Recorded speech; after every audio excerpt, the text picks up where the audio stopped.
Well, good morning again. My name is Rob Myers. I'm with the USDA Sustainable Agriculture Research and Education Program, and we welcome you to this morning's press advisory about the new National Farmer Cover Crop Survey.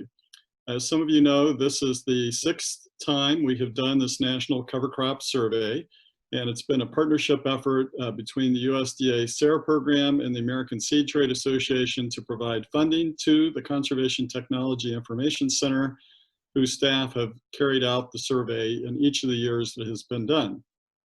What we're going to do this morning is have a few different speakers to walk you through a few parts of the survey. Immediately after the press advisory, we'll make available a full press release that highlights some of the key data points from the survey, along with a full report, which is about 60 pages of graphs and figures with a lot of interesting details from the 80 or so questions that were asked in the survey. So first of all, the USDA Sustainable Ag Research and Education Program is a grant program through the U.S. Department of Agriculture's National Institute of Food and Agriculture. And we fund a variety of topic areas, including work on cover crops and soil health. As I mentioned, we've been doing the survey for several years. The first survey was at the end of the 2012 growing season, which many of you will remember was a major drought year. We did the survey for 5 consecutive years. Then we took a couple-year break to have some time to go back and look at that earlier 5 years of data. But because the 2019 crop year was kind of the opposite of 2012, and that we had a very wet year, particularly in the spring months, we thought it was important to get another year of survey data and see what farmers were experiencing with cover crops in such a wet year. So today we'll only be able to touch on part of the data that came out of the report. I strongly encourage you to take a look at the full press release and the information that came out of the full report, and that will give you a fuller picture of what we learned this year. So with that, I'm going to turn it over to Jane DeMarchi from the American Seed Trade Association to share some additional welcome information. Thanks, Rob. Hi, I'm Jane DeMarchi. I'm the Vice President of Government and Regulatory Affairs at the American Seed Trade Association. And ASTA is really pleased to co-sponsor this survey with SARE and CTIC. You know, we're all confident about the benefits of cover crops, but as many of you know, accessing hard data about adoption and benefits, it's been an ongoing struggle. So in this survey, which has consistently attracted a high number of respondents, has really provided one of the best snapshots possible. I do want to give a shout out to the seed companies that helped co-sponsor with ASTA for the survey. And you know, from a seed industry perspective, the more we know about the future cover crop trends and farmers' goals in using cover crops, the better prepared we can be to serve this growing market. And for farmers, this survey provides insights into cover crop practices that are returning measurable benefits. It's been really gratifying to see that in the years that we've been conducting this survey, we're seeing that farmers are gaining more experience and are experimenting with new approaches. And then lastly, from my vantage point here in DC, you know, the information that is in this survey is just invaluable as we work on policies to further incentivize the use of conservation practices. So I'm really looking forward to participating and hearing more about the survey results with you all. And with that, I'm going to turn it over to Mike Smith from CTIC.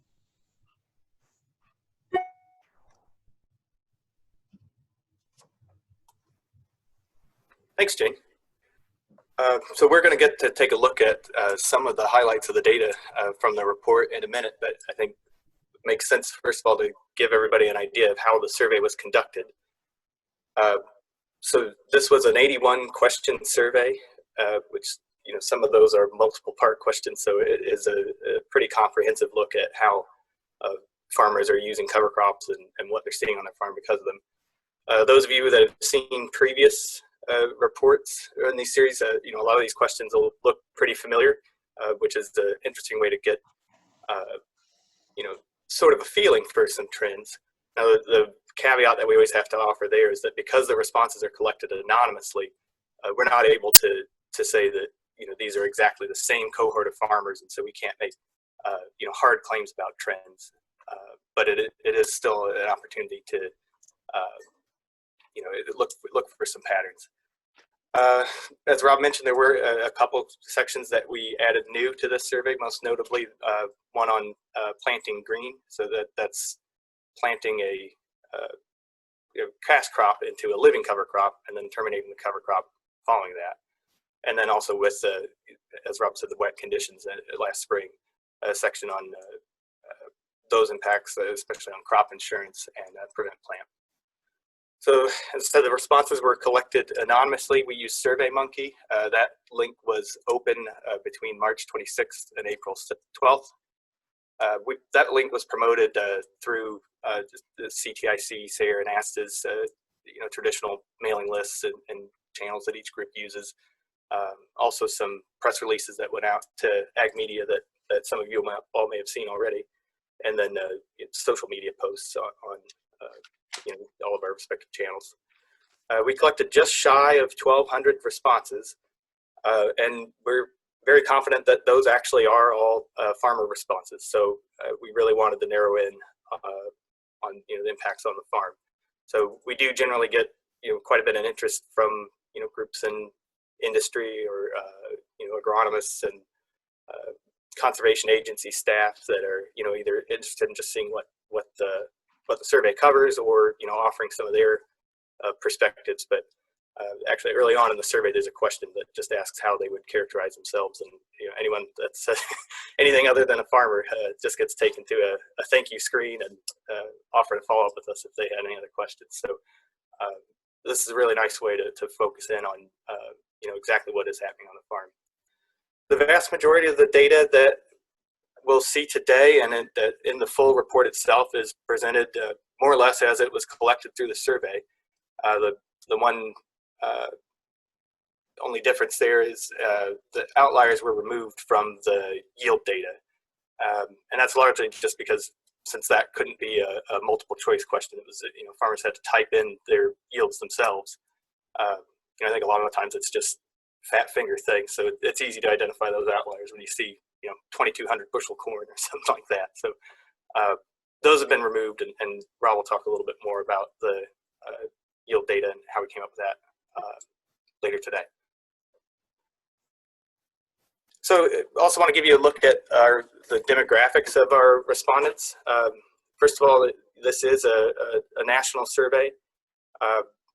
Maybe sort of just as an effect of where the CTIC currently does the majority of our work, we typically seem to pull in a bigger number of responses from the Corn Belt, but especially with some additional help from ASTA this year, we made it a concerted effort to reach out to more horticultural crop producers and picked up quite a few more responses from both coasts. Next slide, please. So speaking of the hort group, this is a breakdown of how our farmers, or the responding farmers, characterize themselves. You see we have just shy of 20% hort growers, and then the remaining 80% or so are commodity row crop farmers. Next slide. Also took a look at the size of the operations that are represented. The really nice thing here is that I think we got a pretty good cross section of the size of the operations that you'll see. So some of these are I think small high value vegetable crop operations, and then with 20, almost 30%, a little over 30%, in the 1,000 to 2,000. Those are the larger row crop operations. Which it's nice to have that good cross section, because then the other looks that we have on the cover crop impacts, we think these are showing up broadly across different types of operations. Next slide. The vast majority of the respondents were cover crop users themselves. I think that makes sense. It's just the type of farmer that's going to be interested enough in cover crops to sit down and spend 15 or 20 minutes filling out a survey like this. we're just going to pull in more guys that are using cover crops because of that. That said, having 82 non-user responses, was enough to provide some statistical value to the information that we collected from the non-users. We won't be able to talk much about that today, but there are some insights from that side in the full report. So I guess one more reason to make sure you check out that. Similar to with the size of the operations, I think we also got a nice spread of the amount of experience that the farmers responding had with cover crops. I think it'd be probably pretty obvious to all of you that this maybe isn't representative of the population as a whole. When you have 37% or so with 8 or more years experience with cover crops, but we also did see a good number of guys that are just getting started with them, and so that's an interesting way to see what type of benefits different groups are seeing on their farm, and how long it's taking them to see those benefits start to manifest either in their soil or savings on inputs or yield, that kind of thing. I made a big deal earlier about that. It's difficult to make any specific claims on trends.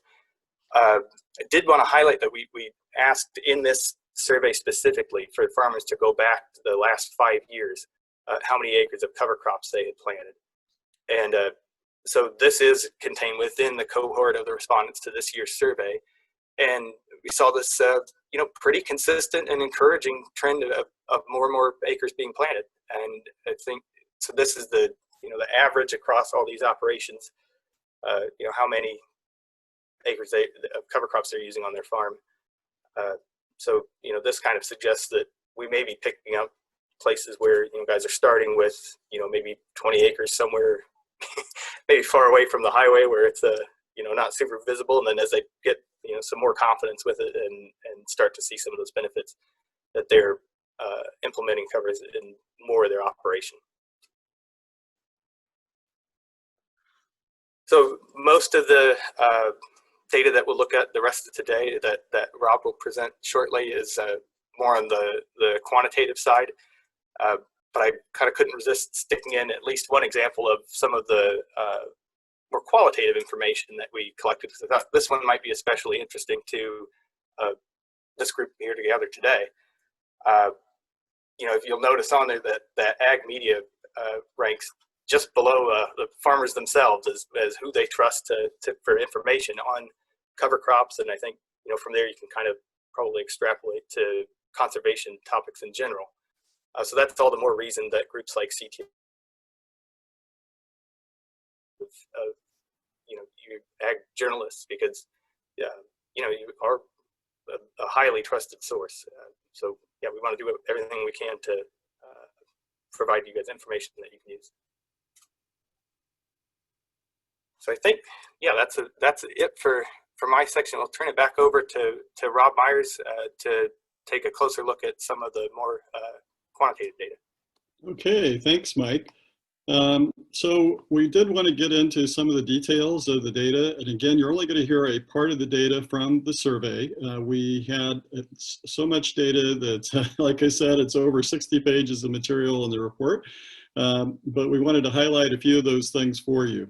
So as Mike mentioned, we had a few more horticulture questions this time around than we had in previous years. We've always had horticulture users responding to the survey, and we've had at least a couple of questions.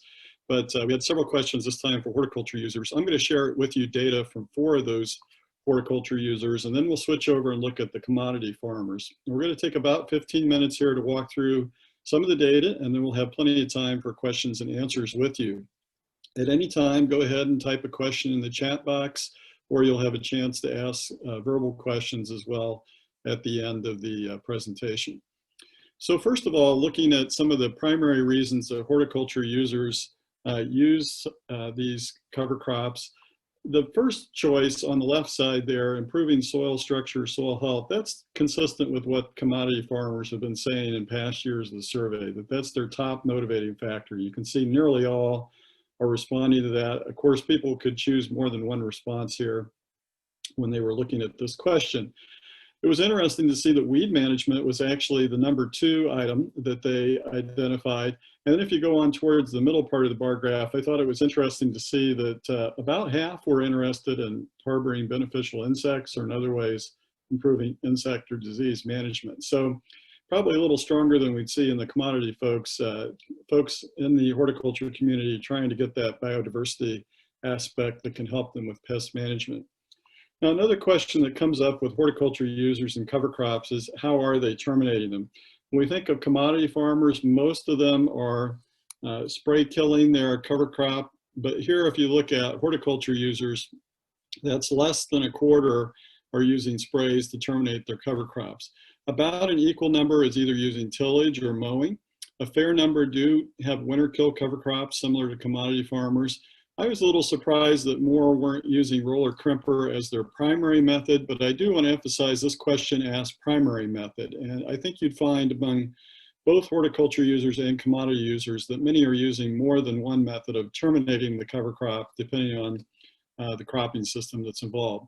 We have seen a new trend, and although it's not a lot of responses at just under 5% of smaller horticulture users, say people that are in urban farms or maybe just have a couple acres, using tarps to terminate their cover crops, which is kind of an interesting approach. Okay, looking at how that tillage angle, some people have said, well, it's not so great if you're using cover crops if you're doing a lot of tillage. So we were curious to see with horticulture users, which maybe do more tillage than cover crop users among commodity farmers, what was going on. And I was personally pleased to see that over half were either significantly decreasing their tillage or at least slightly decreasing their tillage in conjunction with adopting cover crops. So I think that kind of dispelled the thought that, well, if you use cover crops in a horticulture operation, you've automatically got to use more tillage. A lot of them weren't finding that they needed to change their tillage, and only a few actually increased their tillage on their operation, perhaps in response to terminating that cover crop. But overall, a very positive trend here with reducing tillage. How about profitability? We've been asking in past years questions about profitability for commodity farmers, but we've never really asked what the impact for horticulture producers is. And of course, with so many different horticultural crops, it's a little tough to get at this.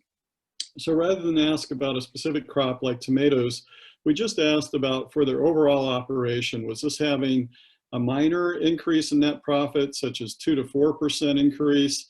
Was it more of a moderate increase of 5% or more? And you can see that over half are responding that they were getting either a minor or moderate increase. There were a fair number, almost 40%, that had no significant change in net profit by the time they considered the cost of the cover crop seed and seeding. There were a few, just under 4%, that had a minor decrease and none that had a moderate decrease. So those that had a minor decrease, that's the cost of the cover crop seed coming into play. But again, over half are finding that despite the cost of the cover crop seed, this is boosting the profitability of their overall operation, which is good to see. Okay, switching gears to the commodity crops, I'm going to spend the rest of the time talking about commodity farmers here. So a question we've asked every year is, what about the yield impact? And the way we ask this question is, if you had fields with comparable management that had both cover crops and no cover crops, what were your yields? And so this is not all the farmers responding. It varied a little by corn, soybeans, and spring wheat because we had more corn and soybean farmers responding. But we had over 300 farmers providing yield data on corn and soybeans and somewhat less on the wheat. And by the way, this wheat data is for spring wheat specifically. So you can see here the yield differences. All of these were statistically significant. Again, as Mike Smith mentioned, outliers were removed, which was a small number of the data set. So not big differences in corn and wheat, but still positive. The soybeans was more significant at 5%, and that's similar to what we've seen in the past, that soybean yields always seem to run a little bit better after cover crops than corn. I would note that even though these are averages, we should say that there are differing experiences for individual producers. Certainly, there are farmers that may have a yield loss if they're doing corn after CORI, for example, maybe have some nitrogen tie-up. But this is the overall experience, and when we've dug into that data in the past, we've seen that the longer farmers use cover crops, the greater the yield increase is. As they gain experience and their soil health starts to change, the more that pays off with yield benefits. Okay, what about the profit side? So there's a lot of input costs that cover crops can potentially impact. We're going to take a look at just a couple. Now let's start with fertilizer cost, and we asked this for each of 4 commodities. We asked this question for corn, soybean, wheat, and cotton. And it was a pretty similar trend for all of them with the fertilizers, in that some of the farmers had savings and some did not. So you can see here about half said that they did not change their fertilizer program. Now, when we've interviewed farmers, again, in a qualitative fashion, what they often say is, well, I've just stuck with my traditional fertilizer program. Maybe I could be adjusting it. And often we find that after they've used cover crops for a few years, that's when they start to make some changes. But we do see quite a few that are having a benefit. About half were able to reduce their fertilizer cost. And if you look at those that had at least a $6 savings or more, that bottom 4 bars amounts to 38% of those farmers. So that's with corn. What about herbicides? Also with corn, it's kind of a similar picture. We have this big bar down here that had no change in their herbicide costs. In other words, they kept with their current chemical program, but they said they got better weed control. So about 40% fell into that category. We did have a large number, though, that had some degree of savings with their herbicides. Some it was modest, less than $5 an acre, and others had substantially more. When we look at these numbers, it's about 39% of the farmers with corn had at least a $6 savings or more in their herbicide cost. And I'll show you soybeans next. It's kind of a similar set of numbers. Again, we had almost similar to the corn, about 40% that had better weed control but did not change the herbicide cost. Just a little bit more had some savings. 41% had an improvement here with the herbicide savings as we add those numbers together. And here's just an example of what can happen on a farm. This was a field in west central Missouri, the Weber Farms. I was sent this photo this spring. They had planted cereal rye on a lot of their farm, but had an area where they didn't get any planted. They sprayed glyphosate as a burn down application, which of course is very common in our corn and soybean systems. And you can see they have excellent weed control at this time of the season following the cereal rye over here. In this strip where there was no cereal rye growing, you can see some herbicide-resistant mare's tail. Well, in fact, a lot of it coming on. I've circled a couple of them, but it's obviously spread throughout that area. So that's just an example of where the cereal rye can be helpful. Now, it's not going to solve every weed problem. I like to say that it's valuable in combination with a good herbicide program. But if we get more herbicide-resistant weeds that are not knocked out by our conventional herbicides, and resistant to multiple modes of chemistry, the cover crops can be a big addition to a farmer's toolbox to control these herbicide-resistant weeds. And the report will get into that area in more detail. Another area the report looked at is some cost and also who is doing the planting for the cover crops. So we've known for a while that most farmers plant their own cover crops. In this case, 70% were planting their own cover crops. But it was interesting to see that quite a few are hiring it done. About 15% were using an aerial applicator. We're gradually seeing more and more using their ag retailer, and I think that trend will continue, that we'll see more ag retailers doing cover crop seeding. Often they'll broadcast it with fertilizer, but they may use high clearance equipment and go in early before the corn or soybeans are harvested.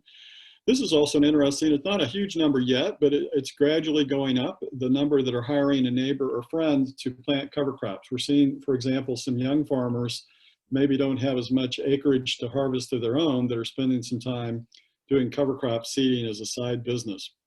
So I also want to highlight that this nearly 30% that are hiring it out, that kind of correlates to the non-users who are saying that one of the biggest reasons they're not yet using cover crops is they don't feel they have time to do cover crops in the fall. So those that are doing it, some of them are finding the way that works for them is to hire it done. And I think we'll see more farmers using this approach in the future. All right, what about individual cover crop species? As we've seen in the past couple surveys, cereal rye is the dominant one. That's no surprise. We We hear that across the Corn Belt and even other parts of the country, that cereal rye is just the most popular cover crop. Some people refer to it as the queen of cover crops.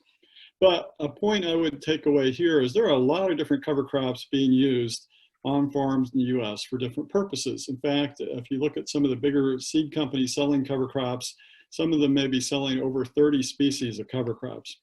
That can be a little intimidating for a new user of cover crops. Well, gosh, there's 30 species, which one do I use? But you know, there are a lot of recipes. For example, the Midwest Cover Crop Council has recipes on how to start simple. You know, use cereal rye, this really common one, before soybeans. That's a pretty proven system. Or maybe use a combination of radishes and oats as a mix before corn. It'll winter kill, easy to manage. So there's some simple prescriptions out there to help people get started. But lots of different species being used. I'll note that crimson clover is the most popular legume, but now that's one that's going to do well in the southern Corn Belt, southeastern states, does not overwinter in the northern states. Radishes, again, were the number 2, and then oats was a common winter kill one along with radishes. When we look at mixes, one thing we learn is that farmers, the longer they use cover crops, the more they switch to using mixes. They may not use mixes on every field. They may have some fields where they're just using cereal rye, but they like the benefits they get from mixes. Maybe a little bit more challenging to manage at first, but they like what they're seeing there. So whereas rye was the top individual species planted, when farmers are using a mix, actually radishes is the first one, and then rye is close behind second. And often farmers are doing a simple mix of just 2 or 3 species, but there are many farmers that'll do a more complex mix as well. And here again is just the data to support that they're using more over time. About half are saying that they're increasing the number of species in their mixes. Some will say about 40% that once they start with mixes, they'll stay with the same approach, maybe using 2 or 3 species. But it's just in a general trend that they will move in the direction of mixes. Now, sometimes when at a meeting and talking about cover crops, we'll hear the question, well, aren't people just doing this because they're getting paid to do it? And that perception may come from some states where it's more popular.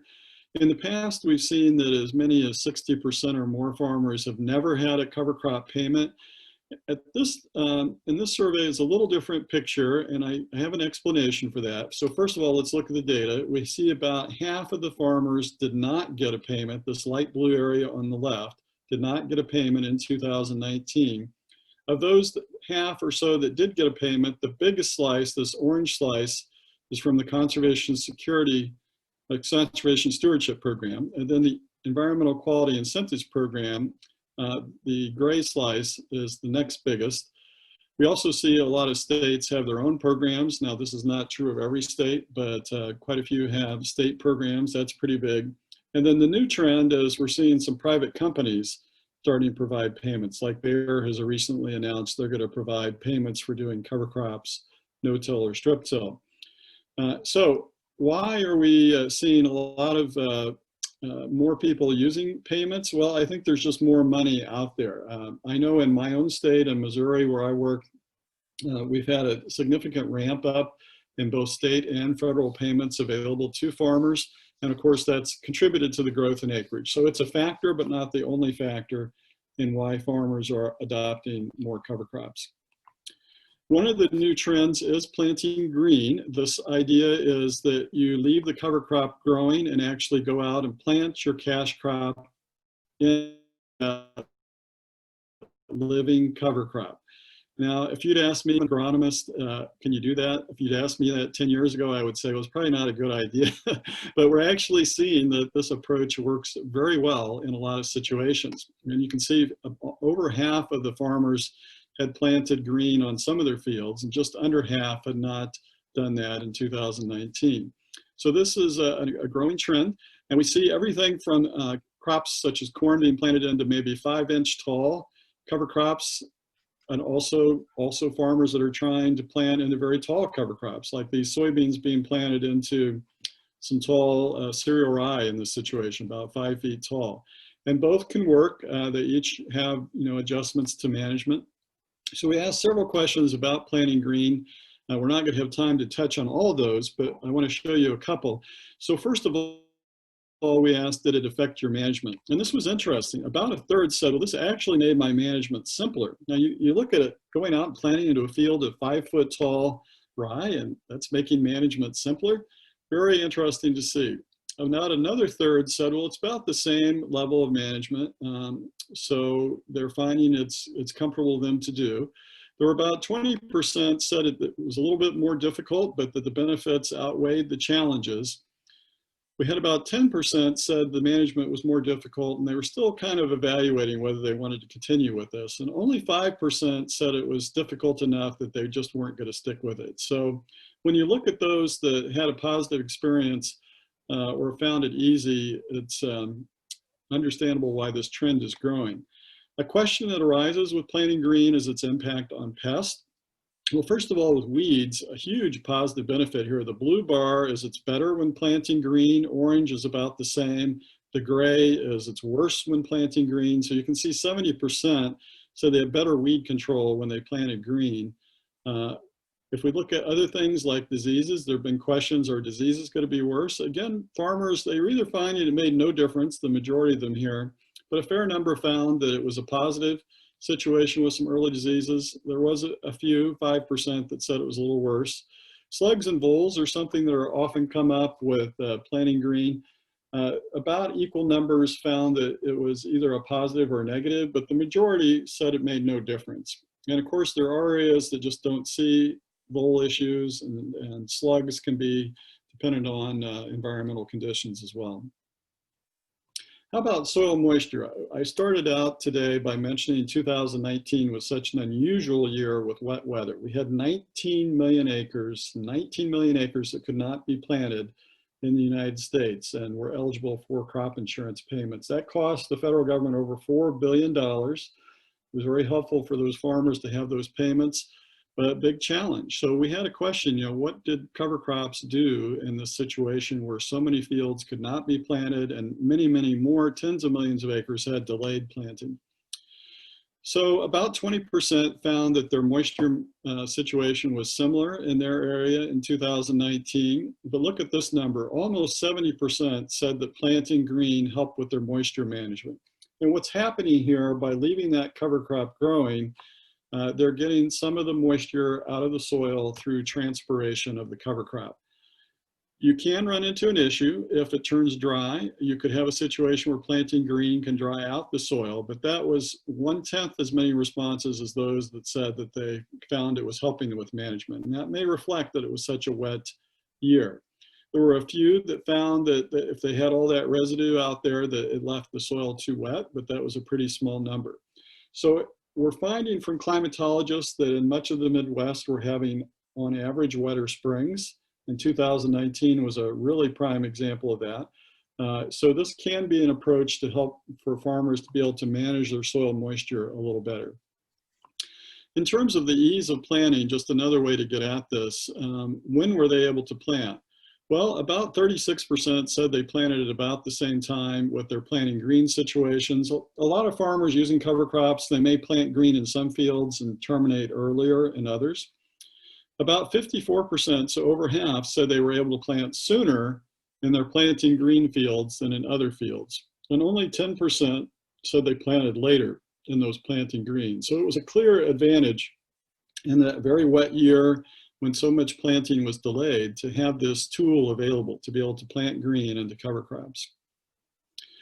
And then looking generally, and this is all cover crop use, not just planting green, but also early terminated cover crops. How did that impact planting? So we found almost 73% of the farmers said that cover crops did not delay their planting. And for those that did have an impact there, if they terminated the cover crop before the intended cash crop, and then that dead cover crop formed a wet mat on the surface, about 5% said that caused a problem for them. There were about 6% that would normally maybe go in there and till, and they just felt with the cover crop they couldn't till. And then there were some that just couldn't get in there to spray that cover crop and terminate it. So there were some that had some challenges, and that's no surprise. But overall, 73% here said that cover crops did not delay their planting. And again, if they did the planting green, that may have really helped them get able to plant earlier. Okay, we're going to have one last data slide here, and this is looking just at the non-users of cover crops. Again, there are about 80 of those. We asked them several questions. There's data on other topics from those non-users, but I wanted to highlight this one because this one is what is going to motivate them to adopt cover crops. And we gave them several options. They could choose more than one, and they had choices of, would that be very helpful, which is the darker blue, moderately helpful, which is the orange, gray would be neither helpful or detrimental, and so on. So the one that jumps out here is, not surprisingly, the cost share incentives. 54% said that would be very helpful, another 18% moderately helpful. Interestingly, kind of the second one, when you put those first two responses together, either very or moderately helpful, is just having local farm tours. Farmers really like to see, is this going to work in my area? You know, I'm in Illinois, and I've heard those farmers in Indiana are having success with cover crops, but is it really going to work on my soils? I hear that all the time from farmers. So they like to see it on a farm in their area, those local tours. This was an interesting one down here. As far as the very helpful, there was real interest in tax credits from planting cover crops. So that's not something that's been explored too much. Maybe we'll see more looking into that. There was some interest in discounted crop insurance premiums like have been offered in Iowa and now in Illinois.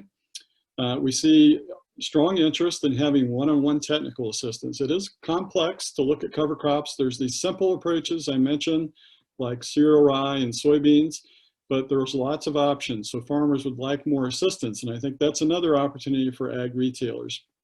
Interestingly, these payments from companies for carbon sequestration, there's more interest in that. That's a really big change, I think, just in the last couple of years. Look at all the positive responses on potentially getting payments to store soil carbon in using cover crops. So I think it's not just a one-tool approach. Sometimes people say there's not a silver bullet way to get farmers to use cover crops, but silver buckshot, you know, there's a lot of different things that may incentivize people. So overall, I'll just wrap up by saying farmers are finding many benefits to cover crops when you look at the whole package of responses to the survey. And those range from better weed control to helping them with planting dates, which was really critical in 2019, to overall yield and profit. So I'll end there, and we'll have some time here for questions. And I think Steve Werblow is going to moderate our Q&A session. So Steve? Actually, Rob, what I'm going to do is I'm going to hand it to Mike Smith from CTIC, and he's going to describe how to access all the data and ultimately a recording of this session. Then we'll go on to Q&A. Thanks, Steve. Sure. Thanks, Steve. So the report will be posted on CTIC's website within an hour or so after we wrap up this call. And we'll also embed a link to this recording on that same page. So there'll be a link pretty prominently right on our homepage. That's ctic.org. And then also I know that I think we shared in the chat that it's also available on Sarah's site.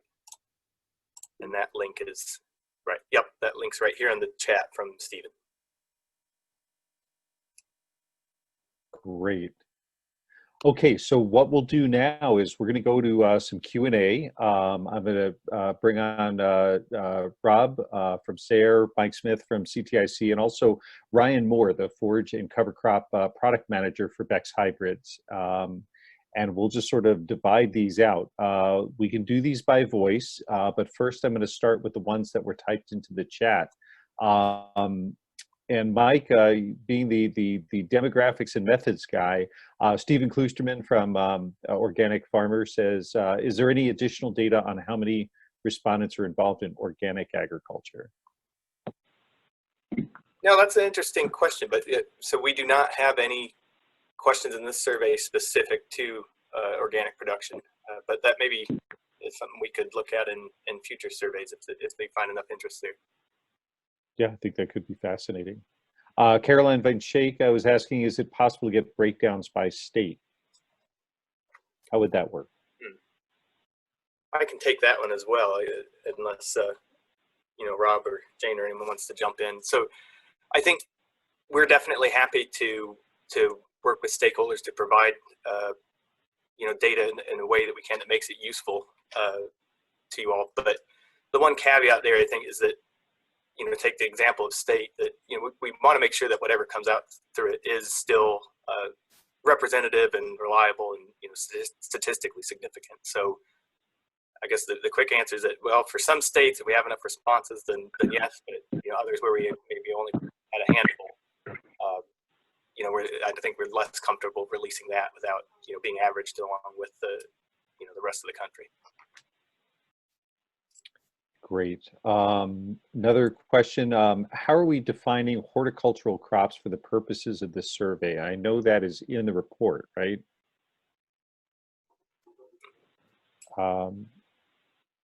Do you have that data in front of you? What we did, I know, is ask people how they define themselves, and then we had a breakout of the kinds of crops that they were growing, horticultural crops, right? Correct. Yeah, and if we can go back to that, I don't know if we have the slides up still, you can see basically how the row crop side, listed out some examples. So, if they were growing other, vegetables or other hort crops, it was easy for them to self-select.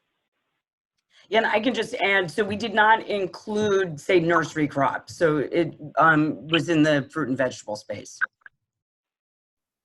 Right. So there is a breakout on, root crops and other vegetables and fruits and nuts and that kind of thing. And so that'll be in the report. We also have I'm sorry, did I cut somebody off?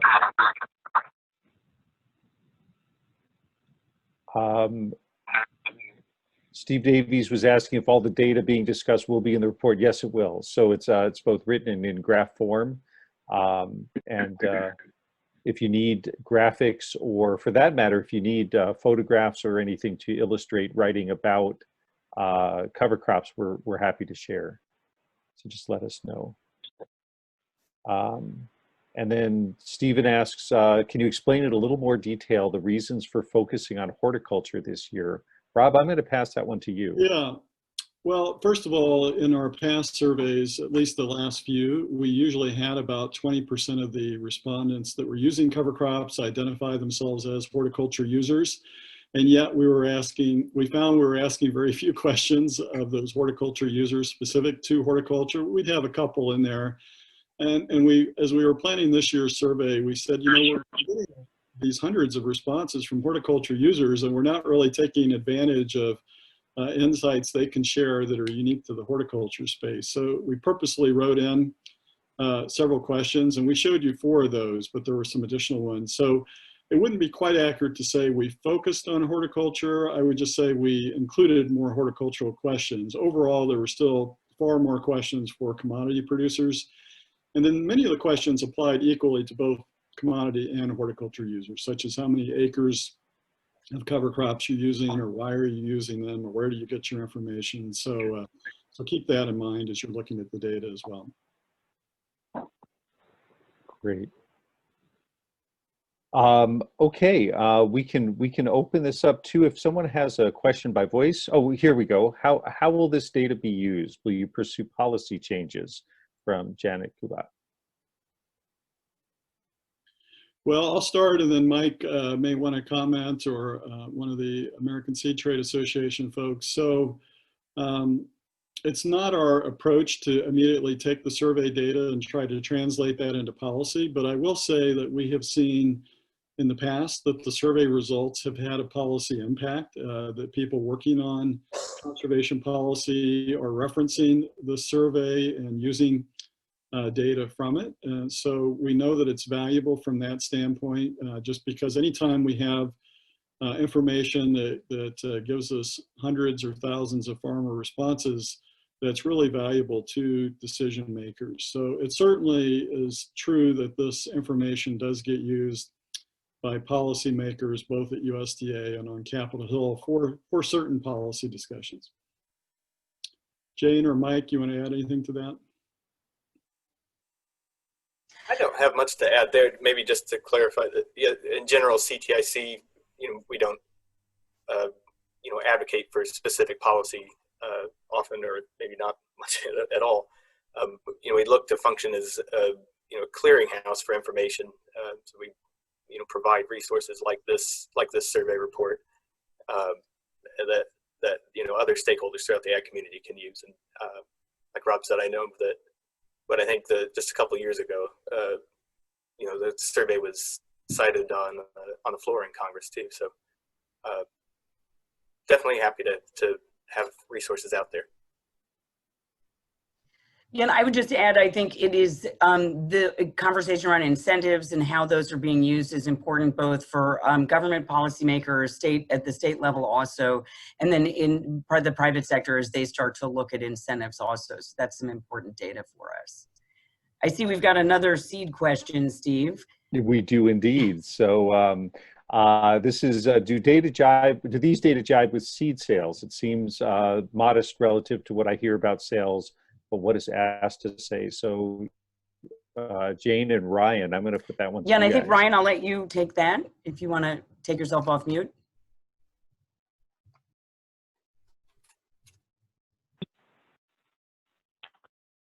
Yeah, could you kind of repeat Sure. the question a little bit there? You I bet. was listening. Ryan, do these data jibe with seed sales? It seems modest relative to what I hear about sales, but what is asked to say? Well, that's an interesting question. I would say our seed sales, I mean, over the last, when I look at decks, I mean, and I know generally speaking for other companies that I work with as well, that cover crop sales have continued to grow with these trends for sure. I would say more so over the last few years, I think, especially with commodity prices this year, looking at what's going on now, they're definitely cheapening up the blends a little bit. We see a lot more rye and rapeseed type blends that are more economical. When I get above, when I quote a blend, when I get to $20 an acre, we're done. Most guys, especially new guys, unless there's some cost share money involved, they're okay with that. But it typically hovers between 10 and 15 bucks an acre, which is very hard to get to from a cover crop standpoint. I might just add, we did have a slide in there that showed the acreage reported by cover crop species, and that is just for the farmers responding to that question. So it's not reflecting the total amount of acreage of those species in the U.S. at all. That's just the acreage for the farmers that responded to that question. So. And I would just add, I think we feel that the numbers that were in the ag census data that was provided by USDA, I think it's now been a couple years, but that was an accurate reflection of the cover crop acres, and which also showed a general increase. And are you finding the diversity of cover crop species to be consistent with what you're seeing in the marketplace, Jane and Ryan?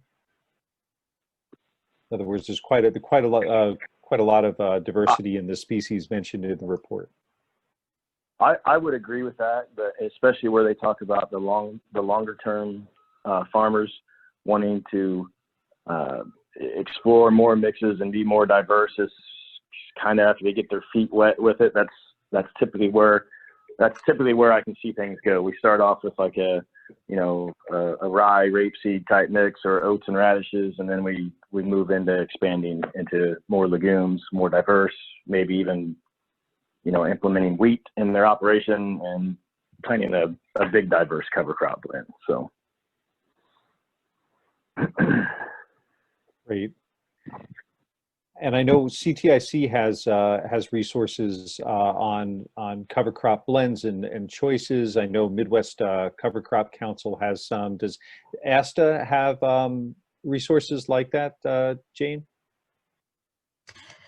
No, our individual member companies do provide mixes and have quite detailed information available from a you know, we tend to also direct people to the Midwest cover crop and other, and CTIC and other organizations for that detailed insights. Great.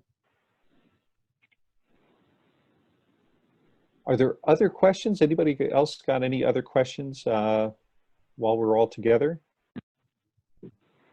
All right. So then what I think I'm going to do, I'm going to pass it back to Mike Smith, and we'll get this wrapped up, and we'll get information out to you this morning. Thanks. Like I said, this full report, and then maybe shortly after that, the recording of today's conversation will be posted on CTIC's site shortly, and there'll be a prominent, kind of obvious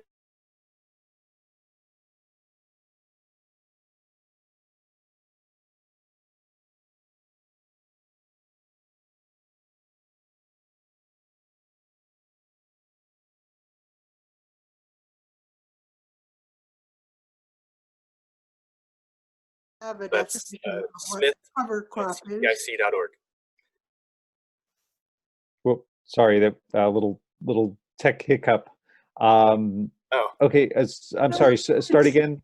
I just want to make sure that the report itself includes a definition of cover crop. You know, it's so basic that you might not have thought of it. You know, that's an interesting question. I need to go back and reread it. That's intriguing. I will let you know. I don't think we have it in the report, Steve, but and there's no, I don't think there's a government definition, but I will tell you in the USDA Sustainable Ag Research and Education Program, informally, we would say a cover crop is a plant used to protect or improve the soil during periods when a cash crop is not growing. Now that's a very simple definition, and it's more complicated than that in reality, but that's a simple definition. So it's a plant used to protect or improve the soil when a cash crop is not growing. And in today's world, apparently, carbon sequestration is also included. Oh, yes, that's a driving force, yes. And that's not an improvement. Well, that's why I said this is a simple definition. You could make a much longer list of all the reasons people use. Where would you put in carbon sequestration in that definition? Well, it is part of improving the soil through adding organic matter to the soil, which includes the soil carbon. Thank you. Good. I didn't make the connection. Sure.